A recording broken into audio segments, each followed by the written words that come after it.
You'll see me right now. Thanks to the students at Covington Douglas in Oklahoma for kicking off today's show by sending us an iReport. You can do that too at cnnstudentnews.com. I'm Carl Azuz, bringing you the headlines on this Wednesday, October 19th. First up, an exchange of prisoners in the Middle East. You've heard us discuss the conflict between Israelis and Palestinians. This latest news has both sides celebrating. It was a trade of one Israeli soldier who was released yesterday for 1,027 Palestinian prisoners who will be released in 2 stages. Why one person in exchange for more than 1,000? Well, the Israeli soldier named Gilad Shalit was captured by Palestinian fighters 5 years ago. So his release means a great deal to a great number of Israelis. The Palestinian prisoners have been held in Israel for a wide variety of offenses, so their release means a great deal to a great number of Palestinians. Outside countries are hoping that this exchange of prisoners will help ease tensions between the two sides. Next story today takes us to North Africa. U.S. Secretary of State Hillary Clinton stopped by Libya yesterday and met with the nation's temporary leader. There was a lot of security at Secretary Clinton's visit. She's the first U.S. cabinet-level official to visit the new Libya, and the country's still fighting a civil war with people who support the new government battling fighters who want Muammar Gaddafi back in power. Gaddafi is Libya's former dictator. The U.S. was among several countries that helped kick him out over the summer. Libya's new leaders thanked Secretary Clinton and America for their support. The U.S. hopes Libya will become a democracy in the near future.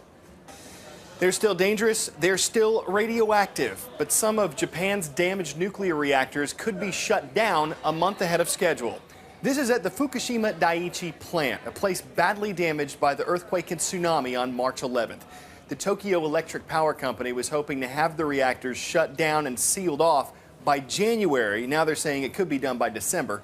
80,000 people had to be evacuated because of this, and experts say it could take decades to clean up all of the dangerous nuclear material that seeped into the soil and the environment. See if you can ID me. I'm located in the Mojave Desert. My unique water supply helped make me a major city. My name means the Meadows in Spanish. People from around the world visit my hotels and casinos. I'm Las Vegas, and while I'm not the capital of Nevada, I am its largest city. Las Vegas is also where CNN hosted the Western Republican debate last night. You are watching a time-lapse video of us setting up for it. The stakes are getting higher for the candidates who hope to run against President Obama next year. This was their 8th debate overall, and ratings for earlier matchups showed roughly twice as many Americans are watching this time around than the early primary debates of 4 years ago. Location in Las Vegas is also significant here. The economy has been the biggest issue in these debates so far, and as TJ Holmes shows us, it's one of Las Vegas's biggest problems. Welcome to Las Vegas. Underneath the glittering lights and entertainment, a city that's struggling in the down economy. Just ask the cab drivers. You think people don't get it? How bad you hurt? They don't. You know, the strip will be busy. To them, we know it's not. People are coming to Vegas, but they're hesitant to spend money. Andy Aboud helps to run The Venetian. He said business is starting to pick up, but it's not enough by itself. So while other people in other parts of the country are rolling in, locals still don't have the confidence they can go out and start buying homes again and making money. Construction, the engine of the Vegas boom, has come to a standstill. The unemployment rate is at 14.2%. The foreclosure rate is higher here than anywhere else in the country. One of the few places that's bustling, VetServe, which provides meals for veterans who can't afford them. The economy is closing down businesses and they're losing jobs. So the #1 reason veterans are coming to us right now is unemployment. One idea to help Vegas rebound, trying to put the focus back on the people who live here. So this is Fremont Street, which was the original strip. Zach Ware works for the internet's premier shoe shopping site, Zappos.com.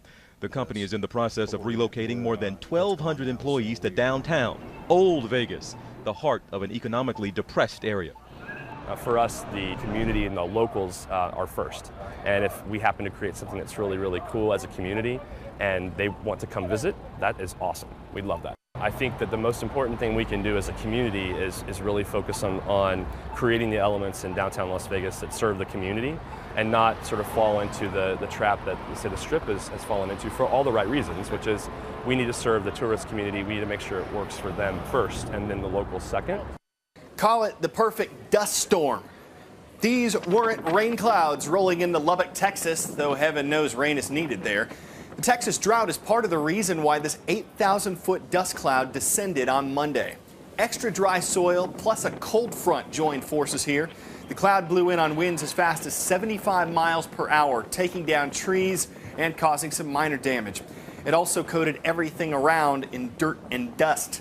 Texas's summer wildfires factored into this too. Plants that normally would have held soil in place had burned up.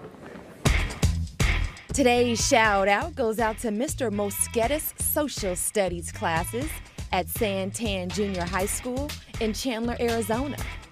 Which of these vehicles was invented last? Here we go. Was it the locomotive, motorcycle, steamboat, or hot air balloon? You've got 3 seconds. Go.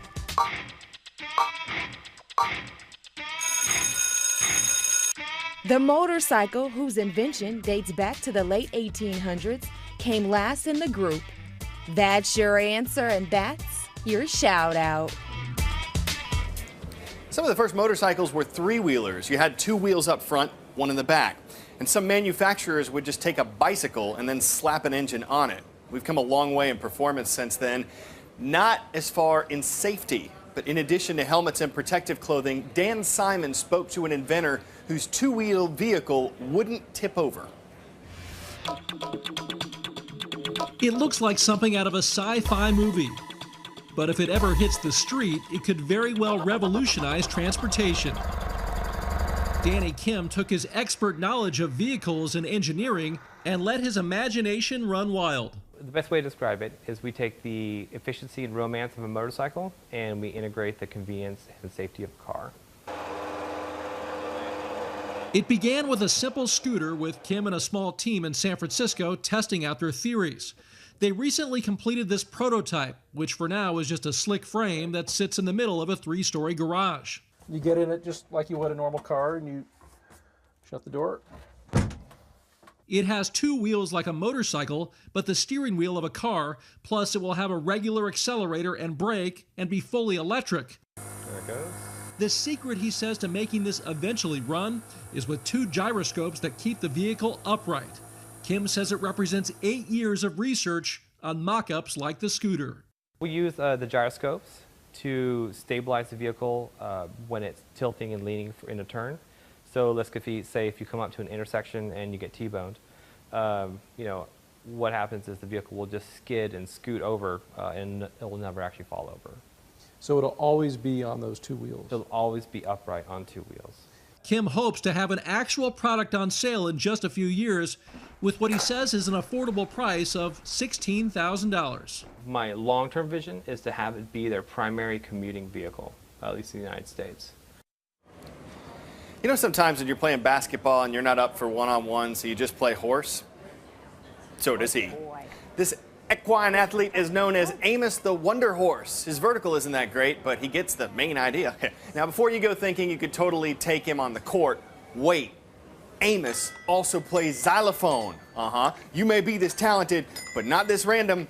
Amos uses his tricks to make everyone smile, but he can't tell you about it because after all that activity, he's a little hoarse. Terrible. If that left you looking for another pun, we'll pony up tomorrow. For CNN Student News, I'm Carl Azuz. Good, Amos.